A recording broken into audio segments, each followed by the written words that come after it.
Graça e paz. Vamos orar. Senhor Deus, te agradecemos, Senhor, pela adoração, pelos louvores, que está tudo relacionado, Senhor, à mensagem desta noite. Somos gratos por tua bondade, por tua misericórdia, por tua compaixão. O Senhor é o Deus da vida, o Senhor é o Deus da glória e que tem cuidado de nós. Continua, Senhor, usando nossas vidas, nossos corações, nossas mentes, para aprendermos cada vez mais sobre a tua palavra. Em nome de Jesus. Amém. Gálatas, capítulo 3. A mensagem é do versículo 6 ao 14, porque no último sermão nós falamos do versículo 1 ao 5. Porém, nós vamos ler o versículo 1 ao 5. Então vamos ler do 1 ao 14. Mas o sermão vai se concentrar do 6 ao 14.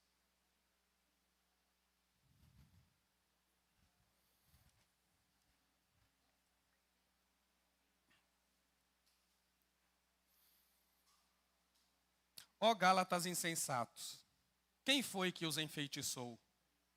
Não foi diante dos olhos de vocês que Jesus Cristo foi exposto como crucificado? Quero apenas saber isto. Vocês receberam o Espírito pelas obras da lei ou pela pregação da fé? Será que vocês são tão insensatos que, tendo começado no Espírito, agora querem se aperfeiçoar na carne? Será que vocês sofreram tantas coisas em vão? Se é que na verdade foram em vão. Aquele que lhes concede o Espírito e que opera milagres entre vocês, será que ele o faz pelas obras da lei ou pela pregação da fé? É o caso de Abraão, que creu em Deus, e isso lhe foi atribuído para a justiça. Saibam, portanto, que os que têm fé é que são filhos de Abraão. Ora, tendo a Escritura previsto que Deus justificaria os gentios pela fé, preanunciou o Evangelho a Abraão, dizendo: em você serão abençoados todos os povos. De modo que os que têm fé são abençoados com o crente Abraão. Pois todos os que são das obras da lei estão debaixo de maldição. Porque está escrito: maldito todo aquele que não permanece em todas as coisas escritas no livro da lei, para praticá-las. E é evidente que pela lei ninguém é justificado diante de Deus, porque o justo viverá pela fé. Ora, a lei não procede de fé, mas aquele que observar os seus preceitos, por eles viverá. Cristo nos resgatou da maldição da lei, fazendo-se Ele próprio maldição em nosso lugar, porque está escrito: maldito todo aquele que for pendurado em madeiro, para que a bênção de Abraão chegasse aos gentios, em Cristo Jesus, a fim de que recebêssemos pela fé o Espírito prometido. O contexto, gente, é sempre o contexto de Paulo falando da liberdade em Cristo, da fé em Cristo, falando exatamente da importância da justificação contra ensinos falsos, contra um grupo de judeus cristãos que haviam se convertido, mas ainda assim eles queriam que os crentes não só acreditassem em Jesus, mas que acreditassem em Jesus, mas também que praticasse as obras da lei. E foram eles que colocaram Abraão na história. Para Paulo vai citar Abraão aqui do capítulo 3 e 4. Nós vamos falar mais vezes de Abraão, vamos falar de Sara, vamos falar de Agar, que são personagens importantes do Antigo Testamento.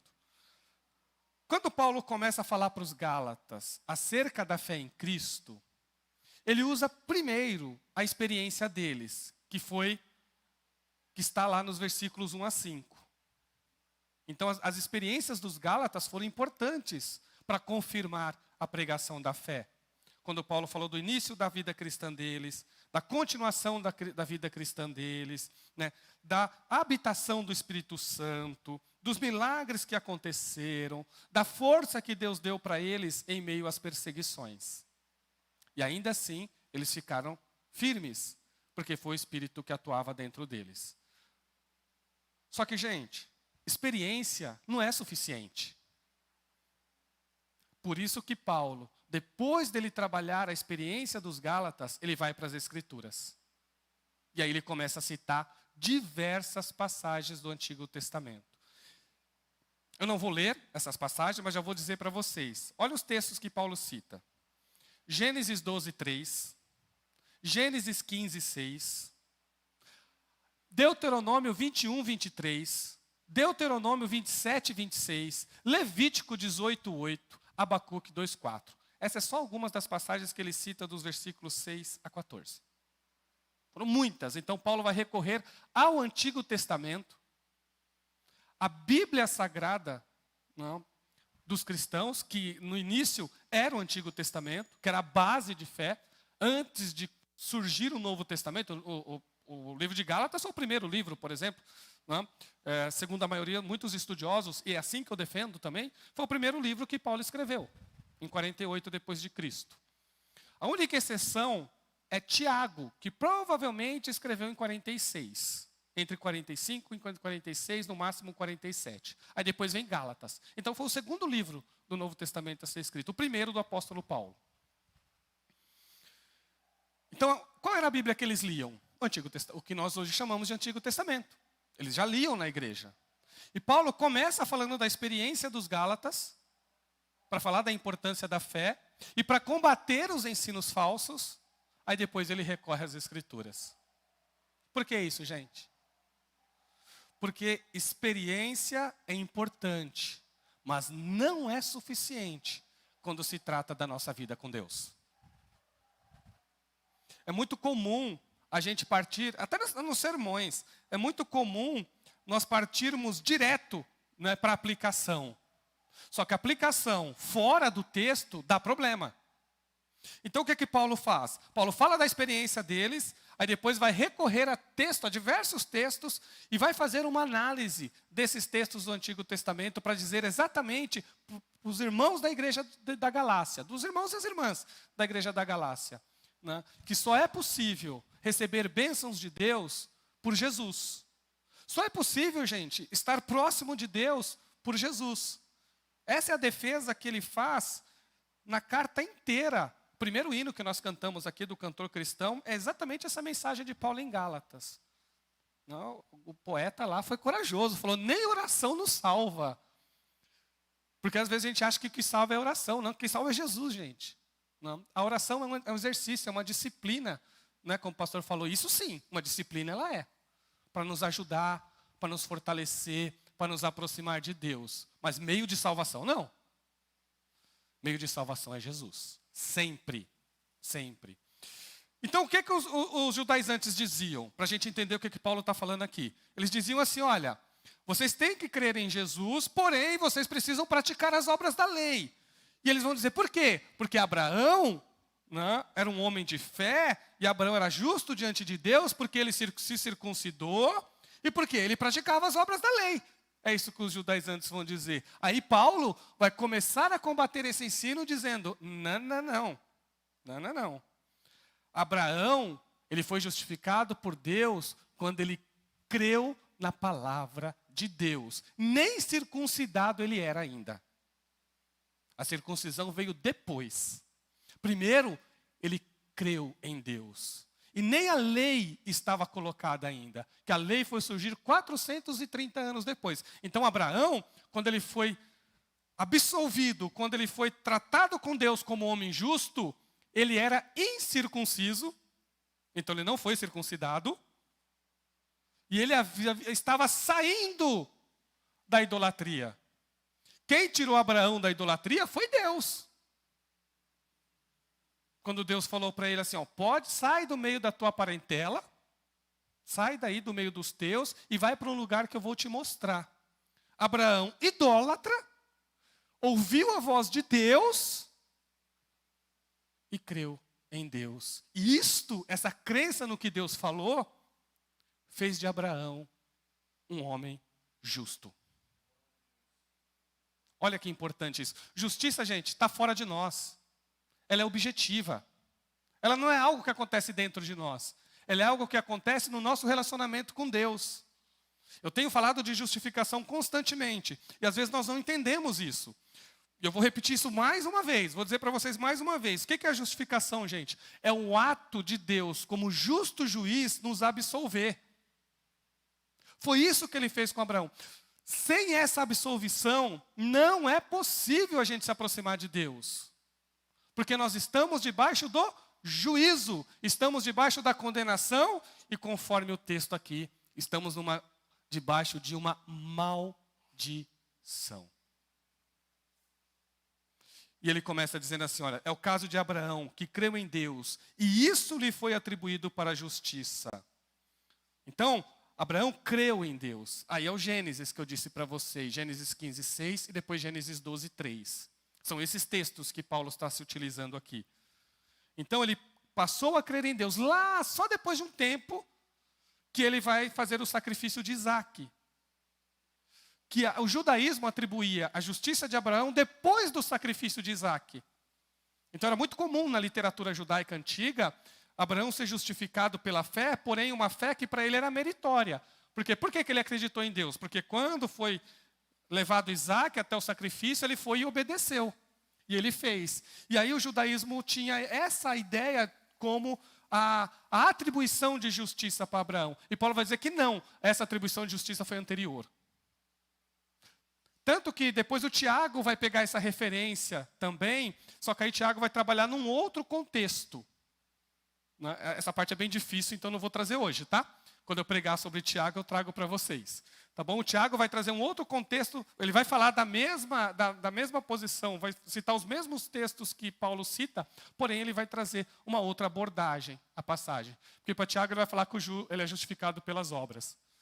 E no caso de Tiago, está se referindo exatamente a esse Abraão creu em Deus, ele confirmou essa crença quando ele sacrificou Isaque. Então ele vai pegar toda a referência do judaísmo, também como Paulo fez, só que Tiago vai para um outro caminho. Por um outro caminho, aí vai complementar alguns desentendimentos que às vezes a gente tem com Paulo. Porque é difícil falar que a salvação é pela fé e sem as obras, é difícil entender isso. E a gente se esquece que a obra é uma providência de Deus para aqueles que creem. Então o cristão faz boas obras, ele faz, mas não como mérito e não como meio de salvação, mas porque foi algo que Deus preparou para aqueles que creem. Então as obras estão presentes na nossa vida, mas ela não é meio de salvação. Ela é simplesmente algo que Deus preparou para a gente andar. É o plano de Deus para aquele que crê. Se você crê, você é uma pessoa que vai ter boas obras. Então essas boas obras é uma consequência da pessoa que crê. E mesmo sendo uma consequência, ela nunca será um mérito. Nem depois. Ela não é um mérito antes e nem depois. Então, quando nós conseguimos fazer algo que agrada a Deus, é a Deus que nós temos que glorificar. Porque por nós mesmos, ninguém consegue. Viu? Ninguém consegue obedecer a Deus pela força do seu braço. Ele acabou de dizer aqui, quando nós lemos anterior no outro sermão, vocês começam no espírito e depois quer terminar na carne. Porque não dá. Então Abraão simplesmente creu, simplesmente teve fé. Só isso, gente. E por que a fé em Cristo ela é suficiente? Às vezes a gente se pergunta por que ela é suficiente. Porque uma vez, eu já ouvi várias vezes a pessoa, tem que crer, mas tem que obedecer. Por isso que eu falei que é difícil da gente conectar isso. Às vezes é difícil entrar na nossa cabeça. As pessoas sempre falam assim, eu tenho que crer, mas tem que obedecer. A gente sabe o papel da obediência a Deus na vida cristã, através do discipulado, da disciplina. O pastor Márcio pregou também aqui e falou de seguir as regras, essas coisas aí. Então a gente sabe da importância desses aspectos na caminhada cristã. Só que na nossa cabeça, nós queremos juntar as duas coisas. Nós queremos juntar as duas coisas e colocar as duas coisas no mesmo patamar. Não, gente, nunca será assim. Nunca será desse jeito. Só é possível um caminho para se tornar justo diante de Deus, é através da fé em Jesus. Somente. Mas por quê? Por que essa base ela é segura? Simples. Para você crer em algo, é porque aquele algo que você crê tem que ser confiável. Essa que é a grande questão. Tem que ser confiável. Para você depositar a sua confiança em algo, esse algo em que você deposita confiança, tem que ser algo que você realmente acredita de verdade e você sabe que está seguro ali. Então tem que ser verdadeiro, confiável. A palavra fé, gente, ela tem diversos significados na Bíblia, dependendo do contexto. Ela envolve sim uma crença, a palavra fé envolve uma crença, mas ela também envolve uma confiança e ela também envolve uma fidelidade. Inclusive a palavra pistes, lá em Gálatas 5:22, quando a gente lê, é traduzido por fidelidade. E a mesma palavra é pistes, que é a palavra no grego que nós traduzimos por fé também. Em algumas passagens ela é traduzida por fidelidade. Em outras passagens ela também pode ser traduzida como confiança. Então a fé envolve uma crença, envolve um acreditar, envolve também uma confiança e uma fidelidade. É isso que a palavra fé envolve, todas essas ideias aí. E é disso que a gente está falando aqui. Saibam, portanto, que os que têm fé é que são filhos de Abraão. Ora, tendo a Escritura previsto que Deus justificaria os gentios pela fé, ele disse assim para Abraão, olha o texto, Gênesis 12:3, em você serão abençoados todos os povos. Então, como Abraão teve fé em Deus, Deus disse para ele assim, olha, por causa da sua fé, Abraão, e pela tua fé, o mundo inteiro será abençoado. Por quê? Porque o evangelho foi anunciado primeiramente para você. Então, no mundo antigo, vocês acham que os judeus eles eram salvos pela lei? No Antigo Testamento a salvação era pela lei? Gente, a salvação sempre foi pela graça. Não tem dois métodos de salvação. Deus não mudou o seu método. Era o mesmo. Por isso que ele está dizendo aqui para Abraão. Não é que em ti, não só os judeus, não só a sua descendência física, mas todas as nações, todas as raças, todos os povos serão abençoados. Então a base, gente, de salvação sempre foi a fé em Jesus. Por quê? Porque Jesus é confiável. É isso. Porque nele nós podemos confiar. Porque se a base está nele, ela está segura. Porque se estiver... Qual é o grande problema de nós colocarmos a base nas nossas obras? Porque aí não vai ter segurança. Porque nós tropeçamos. E quando a gente tropeçar, e se a nossa confiança estiver dependendo no que a gente faz, quando a gente tropeça, a casa inteira cai. É como colocar a sua base na areia. Falhou algo ali, desmorona toda a casa, desmorona todo o castelo. Se coloca em Jesus, aí é como se você tivesse construído a sua casa sobre a rocha. E aí ela não se abala. Por quê? Porque Jesus sim é confiável. Ele é confiável. Nós não somos. E não seremos. Essa que é a verdade. Então, não dá para tirar o foco de Jesus e colocar em outra coisa.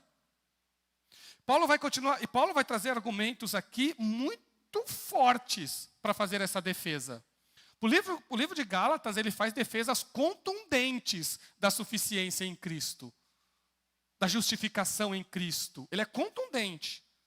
Ele fala, quando ele usa o texto, gente, ele usou textos assim, seríssimos, para fazer essa defesa. E para quebrar a ideia de que por algum tipo de mérito é possível alguém alcançar Deus, é possível alguém alcançar salvação. Gente, não é que nós somos os mais pecadores que nós podemos, não é isso. É que o pecado nos atingiu de forma completa. Completa. Não há nada no ser humano, nada, absolutamente nada, que não tenha sido afetado pelo pecado, que não tenha sido afetado pela desobediência. Até as nossas boas intenções são pecaminosas, se nós não tivermos Jesus. Nosso orgulho, a nossa obediência. Se nós depositarmos a nossa obediência em nós, e não na graça de Deus, por isso que Paulo fala, pela graça de Deus eu sou o que sou. Porque sem ela eu não sou nada. Se nós não depositarmos a nossa vida e a nossa confiança completamente em Jesus, nós vamos buscar outras bases, outras seguranças, e aí, meus irmãos, nós vamos fracassar. Paulo continua dizendo, no 9, né? De modo que os que têm fé é que são abençoados com o crente Abraão. Então, onde está a base da bênção? A base da bênção está na nossa fé em Jesus. Gente, os estudiosos, tem alguns estudiosos, como por exemplo, do livro que eu li um livro do Martinus de Boer. Um livro técnico, de um acadêmico importante aí. Ele foi citado em outros livros, eu acabei comprando esse livro. Aí fui ler. Né? Ele faz uma defesa, é grego aqui, tá? Ele faz uma defesa, que a língua grega ela tem um substantivo que nós chamamos de genitivo. É um substantivo que é usado como objeto indireto. Lembra do nosso objeto indireto em português? Né? A casa de Deus, o de Deus seria o objeto indireto, né? Aliás, a casa de Deus, aí não, já seria o predicativo do sujeito. Né? Seria assim, eu viajei de ônibus. O viajar de ônibus é objeto indireto. Pronto, agora corrigi. Né? Eu viajei de ônibus. O de ônibus seria um objeto direto. Objeto indireto. Na língua grega, nós chamamos isso de genitivo. Genitivo. O genitivo, ele pode ter duas formas. Ele pode ser objetivo ou subjetivo. O subjetivo é assim. Eu creio em Deus. É um objeto indireto, né? Porém ele é subjetivo. Sou eu que creio em Deus. Certo? Vocês entenderam? Então quem crê em Deus? Sou eu. Se for objetivo, é aí que eu quero chegar para vocês. Aí os estudiosos vão mudar o enfoque. Ele vai dizer, eu creio, ou eu deposito a minha confiança na fé de Deus. Vocês viram a diferença? Então não é fé em Deus, não, mas fé de Deus. O que isso quer dizer? Isso quer dizer o seguinte. Quando ele fala aqui da fé que nós temos em Cristo, né, nós podemos ver de forma subjetiva a fé que nós temos em Cristo ou a fidelidade de Cristo. Aí no caso, fé vai ter o significado de fidelidade. Então, ou sou eu que creio em Cristo, ou foi Cristo que foi fiel. Aí eles vão trazer essa segurança. Eles vão mudar o enfoque da fé que nós temos para a fidelidade que Cristo tem. Então, tem estudioso que interpreta esses textos exatamente nessa forma.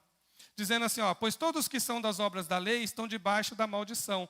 Porque está escrito, maldito todo aquele que não permanece em todas as coisas escritas no livro da lei para praticá-las. É evidente que pela lei ninguém é justificado diante de Deus, porque o justo viverá pela fé. Tá certo? Então, por exemplo, o Martinus de Boer ele vai dizer isso. Só que os estudiosos tradicionais, é só para vocês saberem isso, porque eu já ouvi isso, gente falando, tá? Eu já ouvi pessoas comentando isso. A gente tem que ter a fé de Cristo. Quem já ouviu? Vocês já ouviram isso? Eu só estou trazendo por causa disso. Só que, se você falar que nós temos que depositar nossa confiança na fé de Cristo, a gente tem que lembrar que fé, nesse caso, vai ser fidelidade, tá? Para ter sentido. Então, qual seria essa fé? Seria a fidelidade que Cristo sempre teve com Deus. Aí algumas pessoas, se vocês já ouviram isso, é nesse sentido. Não é a melhor ideia de entender o texto. A maioria dos estudiosos, e olha que eu li vários, defendem realmente de forma subjetiva. É a fé que nós temos em Cristo. É a fé que Deus coloca em nosso coração e nós sim a exercemos na pessoa de Jesus. Então toda vez que vocês ouvirem fé de Cristo, lembra que está falando de fidelidade ali. Tá bom? Mas é alguns estudiosos que apresentam, alguns estudiosos importantes também. Senão a gente vai confundir, né, a ideia de fé de Cristo com a nossa fé que nós temos. Então, quando falar de fé de Cristo, vocês ouviram um pregador dizendo isso? Tem gente que defende isso também, tá? Tem nada de errado com isso. Tecnicamente, eu não acho melhor. Eu prefiro a fé que nós depositamos em Cristo. Então, a fé que Deus dá para nós, seres humanos. Então, essa fé, ela tem segurança? Tem. Porque a segurança não está em nós. Não é só a fé, é a fé em algo confiável. E é esse algo confiável, essa pessoa confiável, que dá para a fé o poder que ela tem. Então, por que a fé tem poder? O poder dela não está nela em si, está na pessoa em quem ela é depositada, em Jesus. Por que isso é importante para vocês, irmãos? Porque tem pessoas que colocam o poder na fé. Tem pessoas que acham que é a fé que decide. E a fé, ela só decide se ela tiver uma segurança em que ela possa depositar essa sua segurança. A base dela só é segura se for Jesus. Sempre é importante isso. Porque senão a gente vai falar assim, olha, só basta ter fé. Depende que tipo de fé que é. Se for a fé em mim mesmo, ela vai falhar. Se for a fé na minha capacidade, na minha bondade, na minha obediência, em tudo aquilo que eu faço para Jesus. então ela vai falhar, porque a base é frágil. Mas se a fé ela deposita exclusivamente a sua confiança, a sua fidelidade e a sua crença na pessoa de Jesus, aí ela vai ter uma base segura, ela vai ser inabalável, aí ela vai ser uma fé que opera pelo amor. É isso que Paulo vai dizer, nós vamos ler essa frase. A fé que opera pelo amor. Ela está em Gálatas também, Gálatas 6:5. Então, meus irmãos, é importante isso para vocês. Olha, de modo que os que têm fé são abençoados com o crente Abraão. Por quê? Porque Abraão, ele depositou... Gente, Deus falou para Abraão assim, sai da sua família, do meio dos teus, e vai para uma terra que eu vou te mostrar. Ele não sabia nem o nome de Deus, nem qual Deus era, porque ele adorava vários. A cidade de Ur dos caldeus tinha um monte. Tinha um monte de Deus lá. E ele escuta de um, do Deus Todo-Poderoso, Criador dos céus, diz para ele assim, olha, sai daí do meio da tua parentela, da tua segurança e vai para um lugar que eu ainda vou te mostrar. Por que deu certo? Porque ele não sabia para onde ir. Ele não sabia nem direito quem era esse Deus. Nem explicar direito ele conseguiria. Imagina o Terá perguntando para ele. Vocês já viram o Terá perguntando para ele? Mas filho, para onde você vai? Ele falou, não sei. Mas por que você vai? Ah, porque Deus falou para eu ir. Qual Deus? Também não sei. Era isso que ele respondia. Mas ele colocou, por isso que os que têm fé são filhos de Abraão. Porque ele depositou, porque a base estava segura. Era o Deus, Criador dos céus, da terra e do mar. Por isso que ele se tornou justo diante de Deus. Porque a justiça não era dele, ela veio de Deus. Então, meus queridos, lembra disso. Justiça de Deus é uma bênção que ele concede para a pessoa que crê em Jesus. Não tem outro caminho, tem que crer em Jesus. Pois todos os que são da obra, olha ele continuando aqui. Por que os que têm fé que são abençoados com o crente Abraão? Porque os que são das obras da lei estão debaixo de maldição, porque está escrito, maldito todo aquele que não permanece em todas as coisas escritas no livro da lei para praticá-las. Aqui já é Deuteronômio 27, 26. É esse texto aqui que Paulo cita. Sabe o que ele está dizendo? Depois Tiago vai confirmar. Se você tropeça em uma regrinha da lei, você é culpado de desobedecer a toda a lei. Então, toda a lei tem que ser obedecida até o último detalhe. Não pode escapar nada. Tem que obedecer tudo. Se não obedecer tudo, fracassou.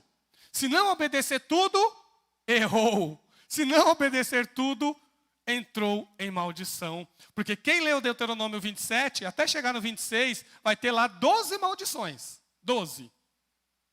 De quem desobedece. Para quem desobedece. Para quem é desobediente. A lei. Então a lei diz como você deve andar. Como você tem que ser. A lei diz, você tem que ser santo. Então você tem que andar em santidade. A lei não é ruim. Então, o propósito da lei é muito bom. Porém, gente, a lei é incapaz. É incapaz de nos salvar. Porque ela tem poder para mostrar o nosso erro. Mas ela não tem poder para nos tirar do erro. Essa era a grande questão da lei. Aí vocês acham que isso não aconteceu com a nação de Israel? Vocês acham que não aconteceu? Várias vezes, gente. Israel foi para 2 cativeiros. E sabe por que ele foi para 2 cativeiros? Porque desobedeceu a aliança de Deus. E Deus várias vezes falava pelos profetas. Dizia assim, olha, lembra, não é sacrifício que eu quero. Lembra, não é essa circuncisão da carne. Eu quero circuncidar o coração. E eles lá endureciam. E Deus sempre falando. Fala assim, olha, vocês estão entendendo errado. Vocês não estão entendendo direito. E eles fixavam na letra da lei. E criavam mais regras ainda, que já tinham muitas. Na época de Jesus, tinha 613 mandamentos que os judeus do segundo templo criaram. Não é porque a lei dizia assim, guarda o sábado. Aí o que o judaísmo do segundo templo fez? Então como se guarda o sábado? Não pode cozinhar. Não pode dar comida para o gado. Se cair se um gado seu, uma ovelha cair no buraco, não pode tirar. Aí ele começou a colocar as regrinhas embaixo. O que era? Guardar o sábado. Nisso chegou a 613. 613, pastor? 613. Chegou a 613. Gente, se falhasse em uma, era culpado de todas. Então a lei, as obras, o mérito, não tem condições de nos salvar. Mas qual era o papel da lei? A gente vai continuar nos outros sermões, o objetivo da lei. A gente vai continuar falando. Mas aqui Paulo começa dizendo assim, olha, maldito todo aquele que não permanece em todas as coisas escritas no livro da lei para praticá-las. Então, desobedeceu uma, vai receber o juízo de Deus. O que é maldição? Maldição, gente, é quem não tem bênção. Maldição é quem não tem bênção. É isso. Então você está sob juízo, sob julgamento de Deus. Você está separado de Deus. Isso é maldição. Tá certo? Então, está separado de Deus, está sob o juízo de Deus, está sob julgamento de Deus, então é maldição. De todas as regras da lei, desobedeceu uma, está debaixo de maldição. É isso que Paulo está dizendo. Por isso que eu falei que Paulo era duro. Foi duro em dizer. Por isso que ele foi duro em dizer isso. Porque se desobedece uma regrinha, é culpado de desobediência.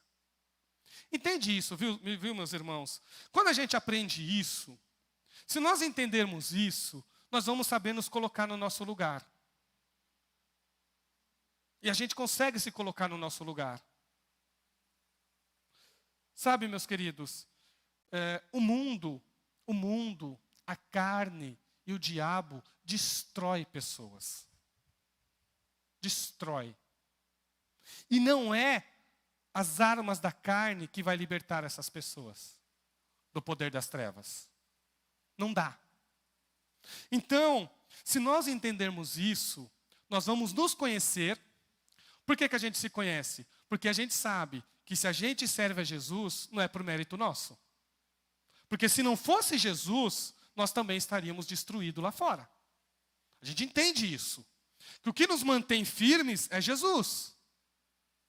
Se nós confiarmos em nós e colocarmos, gente, toda a nossa ideia, todo o nosso pensamento, tudo aquilo que nós temos, se a gente colocar em outra coisa que não for Jesus, nós estamos entendendo errado o que Deus fez para nós. O que a gente está fazendo aqui? Ou nós depositamos toda a nossa confiança em Cristo e confiamos que tudo que Ele diz, que tudo que Ele fez é verdadeiro. O que nós estamos fazendo aqui? Ou nós confiamos em Cristo, ou nós confiamos em nós. Ou nós achamos que nós somos bons. E aí, meus queridos, uma vez o pastor preocupado, né? O pastor estava preocupado. Aí o pastor, Gelson, vai vir umas pessoas na igreja que tem uma vida meio que dentro do campo da moralidade, muito questionável, né, pastor? Aí o pastor todo preocupado, falou, Gelson, não vai olhar com maus olhos. Aí eu falei para o pastor, não, pastor, se não fosse Jesus, vai saber se eu não estaria numa vida assim. A gente não sabe, não é? Pode ser que eu esteja numa vida pior ainda. Por quê? Porque a ausência de Jesus traz maldição. Quando nós entendemos isso, nós passamos a olhar as pessoas como pessoas que precisam de Jesus. E aí a gente consegue amar as pessoas que estão nas drogas. A gente consegue amar as pessoas que estão na prostituição. As pessoas que moram nas ruas. As pessoas que não cheiram bem. As pessoas que moram em barracas. As pessoas que vivem na prostituição. As pessoas que roubam. Os estelionatários. Nós passamos a amar essas pessoas porque a gente sabe que elas estão vivendo debaixo de uma maldição. E por que elas estão vivendo debaixo de uma maldição? Porque só tem um lugar para sair da maldição, é com Jesus. E aí nós amamos essas pessoas, porque a gente sabe que se não fosse Jesus na nossa vida, provavelmente nós estaríamos também debaixo de maldição, e vai saber como seria a nossa vida. Eu morei no Cantagalo. Eu não sei se eu estaria na bandidagem. Sei. Eu sei que Jesus me resgatou. E eu louvo a Deus porque Ele me resgatou cedo. Com 14 anos de idade. Eu louvo a Deus por isso. E de lá para lá, me mantém firme. Porque quem me mantém é Ele, não eu. Porque eu não sei como que a minha cabeça ia funcionar. Então, meus irmãos, se nós temos consciência disso, nós sabemos quem nós somos e nós sabemos do que as pessoas precisam lá fora. Elas precisam de Jesus. E é por isso que nós temos que amá-las. É isso, meus amados. Então, eu quero fazer esse pedido para os irmãos. Não importa, gente, se vai entrar na igreja uma pessoa que está cheirando mal. Se vai entrar numa igreja uma pessoa em adultério. Se vai entrar na igreja uma pessoa infiel, um briguento.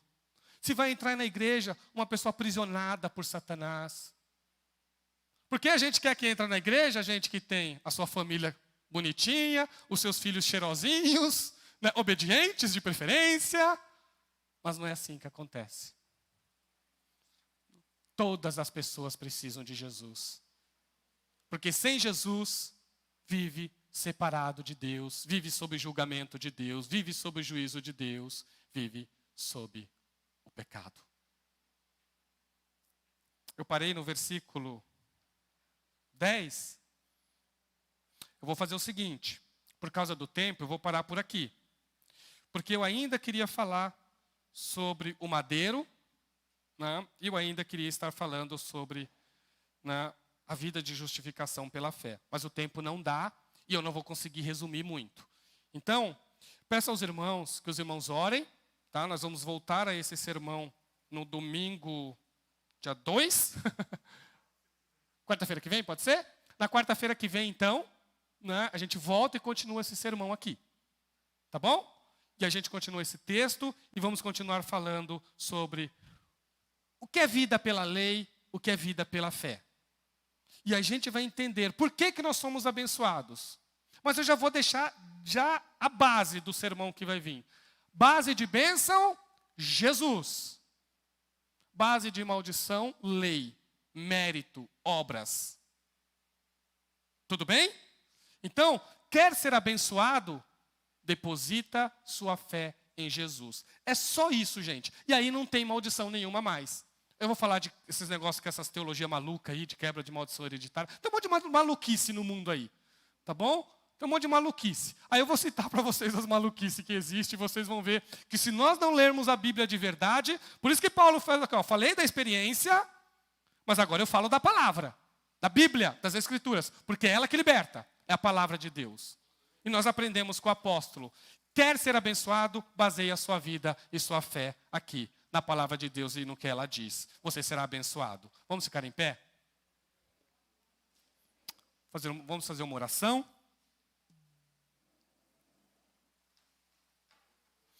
Glorioso Deus. Senhor, nós te amamos, porque o Senhor é o Deus das nossas vidas. E nós já iniciamos aquilo, Senhor, que o Senhor tem falado conosco através de Gálatas. E algumas coisas nós já entendemos. Que a obediência não é mérito, mas é bênção do Senhor para nós. E que se nós temos força, fé e poder para te obedecer, é porque nós temos o Espírito Santo. Senhor, nós te agradecemos, porque vida abençoada é vida com Cristo, é vida unida a Cristo. Não tem outro caminho para a bênção. E o caminho, Senhor, da maldição é o caminho da distância, é o caminho de não crer em Jesus, é o caminho das pessoas que não querem Jesus, que não têm Jesus e também não querem a presença de Deus. Senhor, nós te agradecemos, porque a tua igreja aqui está debaixo da bênção. Nós te agradecemos porque a vida de cada um aqui é vida abençoada, porque nós aprendemos que é pela fé, como Abraão deu exemplo, que nós cremos no Senhor. Abraão teve fé no Senhor, mesmo sendo idólatra e incircunciso, e por isso teve sua vida transformada. E é na fé, é em Jesus, que nós cremos na transformação. Pai Celeste, aumenta a fé dos teus filhos, que Jesus reine nos seus corações, que Jesus reine na sua vida, e que não haja espaço para mais nada, que não haja espaço para mérito, que não haja espaço para absolutamente nada, nem para a lei, mas somente Jesus. Que Jesus reine e complete cada vazio que há na nossa vida, e nós seremos cada vez mais abençoados por Ti. Graças te damos pelo que o Senhor fez por nós, Jesus, lá na cruz do Calvário. Graças te damos em nome de Jesus. Amém. Amém, Senhor. Amém, Jesus.